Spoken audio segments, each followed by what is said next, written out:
In particular, we know that 91% of wealthy households donate. This compares favorably to the general population, which gives at the rate of about 59%. And perhaps better yet, we know that the future is quite bright with respect to both giving levels and volunteer levels, with 88% of high net worth donors planning to give at least the same amount, if not more, going forward in the next 3 years, and with as many as 90% of wealthy household donors and volunteers planning to volunteer more than they currently are, or at the same rate going forward in the next 3 years. We probed our clients around the challenges and the learning areas with respect to their own giving, and we found that the #1 challenge of wealthy donors is to identify for themselves what it is that they care about and what charities to donate to. And it seems quite fundamental on its face, but it actually is to our own day-to-day experience working with thousands of clients across the country, really a troubling point for many to figure out among the many issues worthy of attention and support, which ones really can they have the greatest impact with respect to,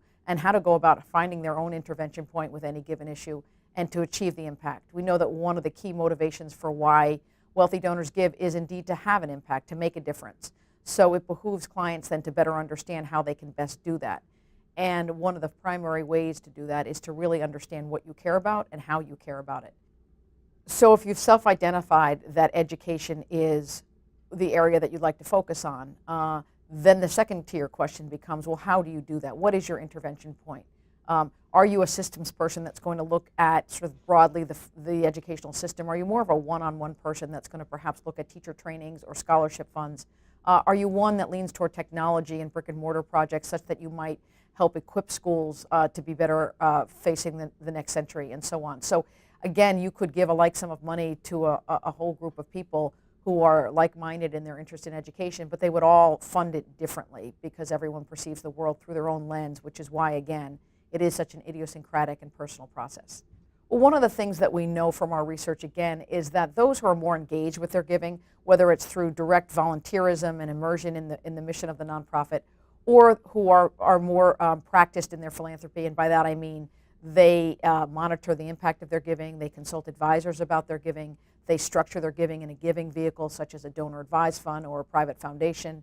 They have a stated strategy and often a budget annually for their giving. The statistics are remarkable about the degree of fulfillment that is derived from being an intentional giver as opposed to kind of more of a drive-by giver, if you will. And also, perhaps more significantly for nonprofit organizations, they also are significantly more generous. Those who are more novice, take a more novice approach to their giving, give on average about $3,300 a year as compared to those who are more practiced in their philanthropy who give on average about $14,000 a year. So the disparity is quite significant. And so that all comes from really working the muscle of giving. Giving is easy. Giving well is extremely difficult, which is why we see many wealthy donors consulting advisors for assistance with their giving.